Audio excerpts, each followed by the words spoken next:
don't think anybody can be fully prepared for the moment when you're getting a briefing on a national security issue and everybody turns to the president and says, "What are we going to do, Mr. President?" Until that moment happens, it's hard to understand the enormity of the presidency. We are a country awakened to danger and called to defend freedom.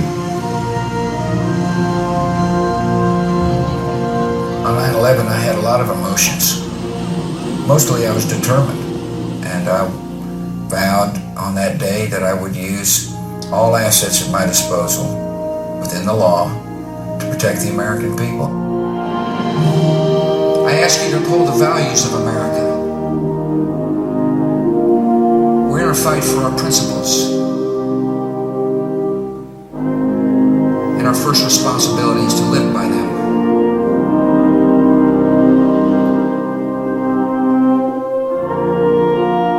I decided it would help if the president showed up to a baseball game right there in New York.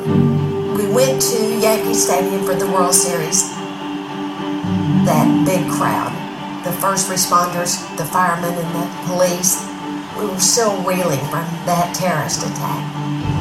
It was really important to George to show that the president wasn't afraid to be there.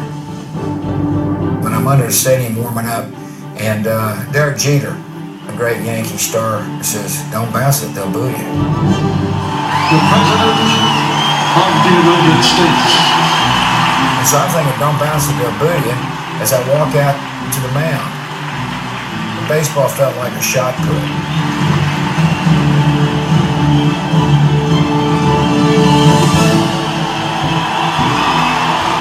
For a strike. And it was pretty terrific.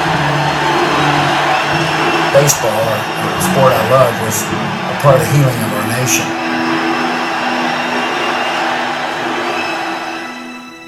I believe one develops a set of principles through a faith, a how you were raised, and where you're raised.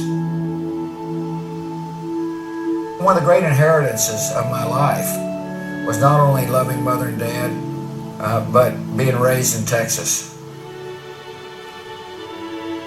George and I grew up in West Texas, where people are hardworking and very solid, and there's no pretension. Midland, Texas is a place where neighbors help neighbors. It's a place of outdoor barbecues. It's a place where Little League baseball was important. It was a great place to grow up. And I think that influenced both of us. Influenced us in the way we lived our own lives and in what we think is important. I ran for president for a variety of reasons. One, I wanted to make sure that the economy was strong. Secondly, I felt like we needed to bolster our military in order to maintain the peace. And finally, I thought it was important to promote a culture in which each individual is responsible for his or her decisions.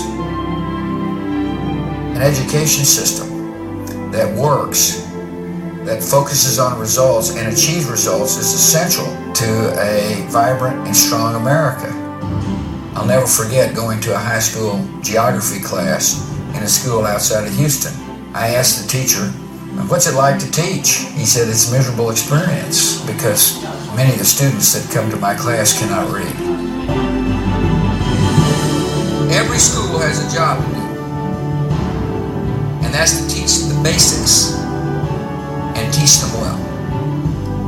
If we want to make sure no child is left behind, every child must learn to read.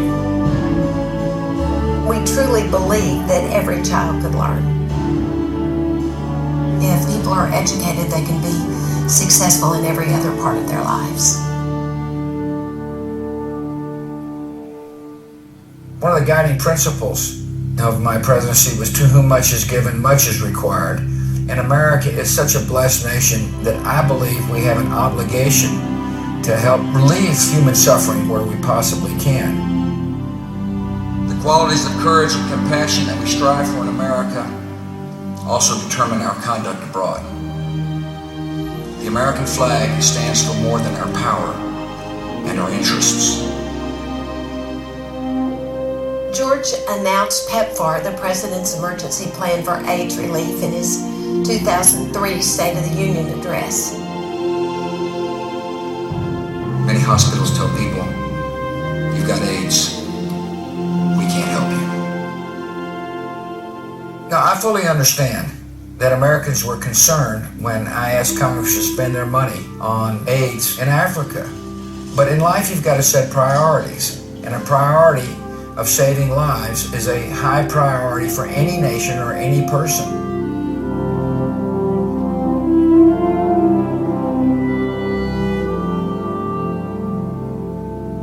It's a real success story, and it's largely due to the generosity of the American people.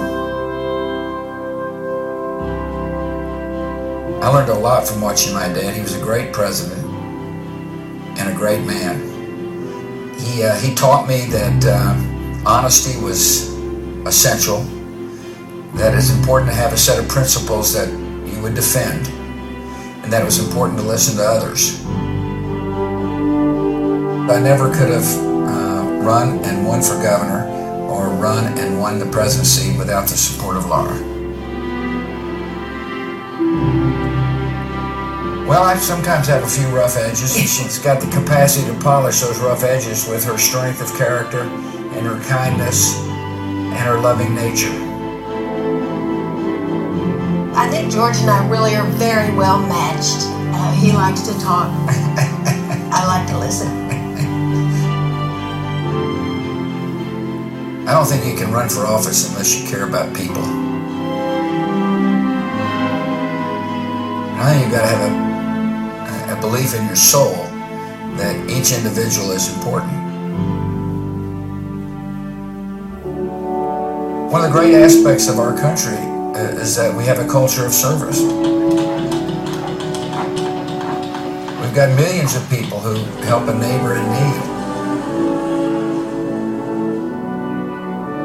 We have people who joined the United States military after 9/11.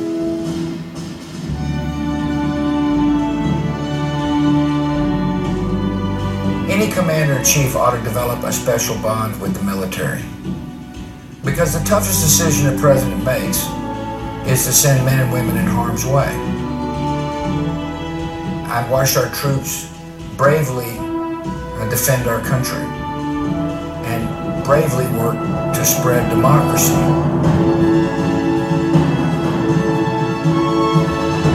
The best hope for peace in our world is the expansion of freedom in all the world.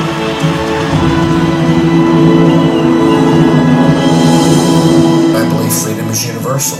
I believe deep in everybody's soul is a desire to be free. I never wanted to be a wartime president. Life is going to deal you a hand you don't want to play. The question is not whether you're going to get dealt the hand, the question is how do you play it? In my case, I had a set of principles that I had developed throughout my life. And by the time I became president, I was willing to defend those principles. I love America, and I love what America stands for. And to be the president of a country I love was a huge honor. We've been through a lot together.